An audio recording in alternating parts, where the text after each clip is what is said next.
Welcome to Hometown Happenings. I'm Carol McCarthy, and I'm here today with Brad Green from Detroit Lakes Public Works. Hi, Carol. Hey, Brad. And today we're going to talk about the bike trail that Brad has been working on, among other things, with other people.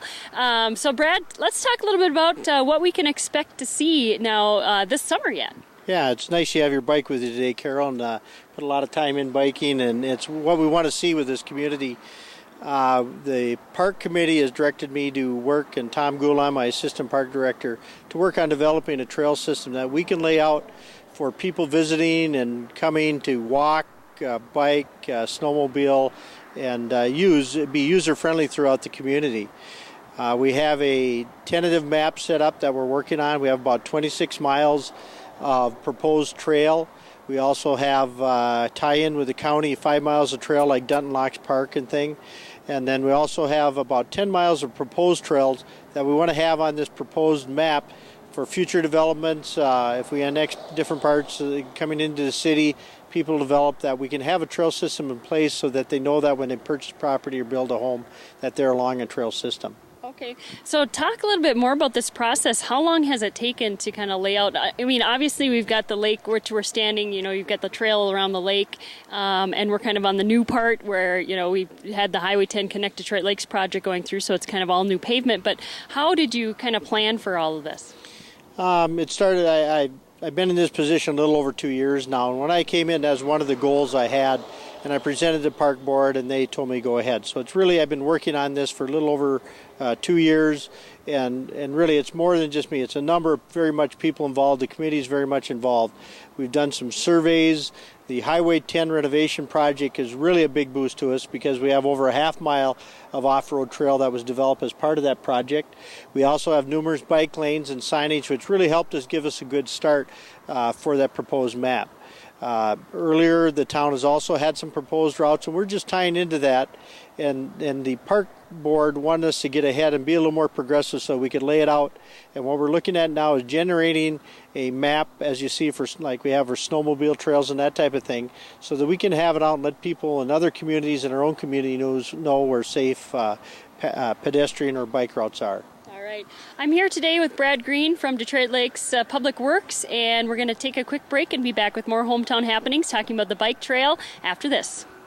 Welcome back to Hometown Happenings. I'm Carol McCarthy here with Brad Green from the City of Detroit Lakes Public Works. And Brad, we're talking about the bike trail, developing a system here in Detroit Lakes and make it easier for our visitors to come and get around. Also for people who would like to commute more. I've got my bike here and I've been commuting quite a bit. And it's I have to say this Highway 10 Connect Detroit Lakes project has helped out quite a bit with, the new pavement, and it just makes it easy getting around, with that underpass and that sort of thing. So what can we expect to see in 2009 as far as the bike trail goes? Yeah, one of the things we're trying to get done this summer, and we have money set aside, we are going to continue the signage, and one of our goals is to finish around the lake. Last year, the city took County 5324 over from the county, basically, and now with the wide shoulders, we're planning on putting up signage all the way around the lake.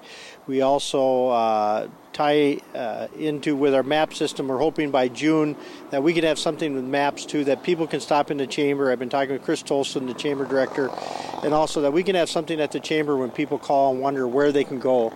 Part of the map system will have where hopefully food, drink, bathrooms are. I think that's very important. We're also going to have the mileage on there, and then we are going to designate existing roadways that we have designated trail, and we'll sign those for people to be more user friendly. Okay, so these are going to be actually signs posted, and will they have the mileage, as you said, on them? And then there will also be kind of stenciling on the lanes as well? Yeah, we're going to start with just the signs as of right now until we actually get all the routes designated.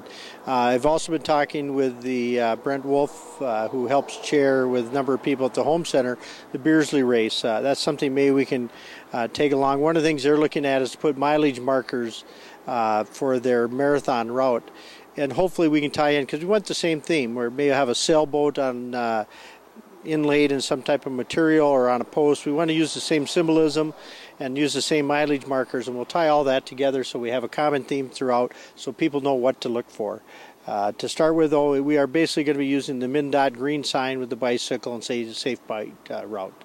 All right, so it's very nice. It's all kind of coming together. Now, are there any, of course, there's always costs involved. What sort of costs are involved in all of this?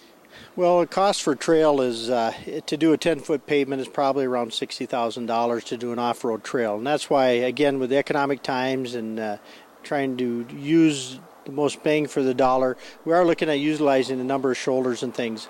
Part of this project on Highway 10 towards town is bike lanes. But if you notice the grass shoulder is flattened and widened out, and that is for potentially future that we could go off-road there also. The goal of the park board is to get as much off-road pedestrian and bike use, non-motorized trails as we can have.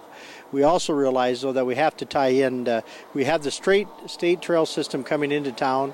We're having some meetings on that coming up, how we're going to connect to our system, and that is a goal we want to do.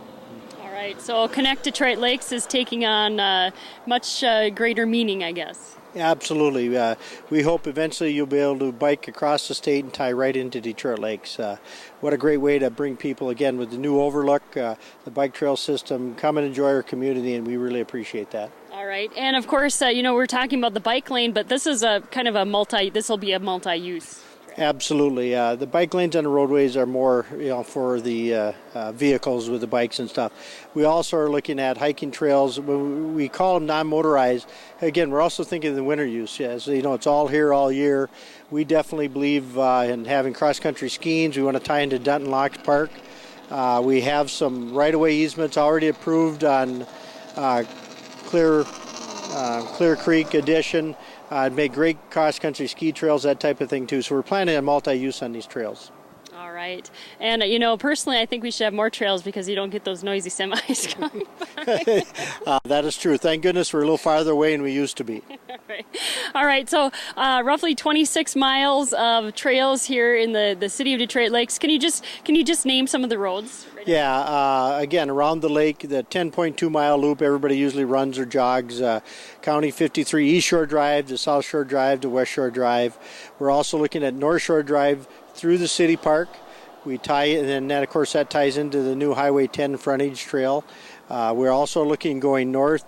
One of the off-road things we're looking at is along the Pelican River, the dike system along the Pelican River, just north of Highway 10 in the old industrial park. And the Pelican River watershed also has about 15 acres of land along the Pelican River by 34.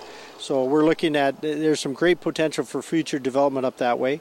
The highway crossing right now is under the Roosevelt underpass, and then that also ties into town. With the new Crescent development, we're also looking at tying that into the trailhead and hopefully extending that down the Lincoln Parkway or Lincoln Avenue all the way to our park. So we have a great avenue of combined commercial venture and relaxing, enjoy our community park system. All right. Will there be more bike racks around town too? Yes, and that's also one of our goals. We need to make it more user-friendly, and we have to have access for the bikes and somewhere to put them. All right. Brad Green from the City of Detroit Lakes Public Works, thank you so much for updating us on the trail, and hopefully we'll see you out on the trail. Yep, thank you very much. For TV3 Hometown Happenings, I'm Carol McCarthy.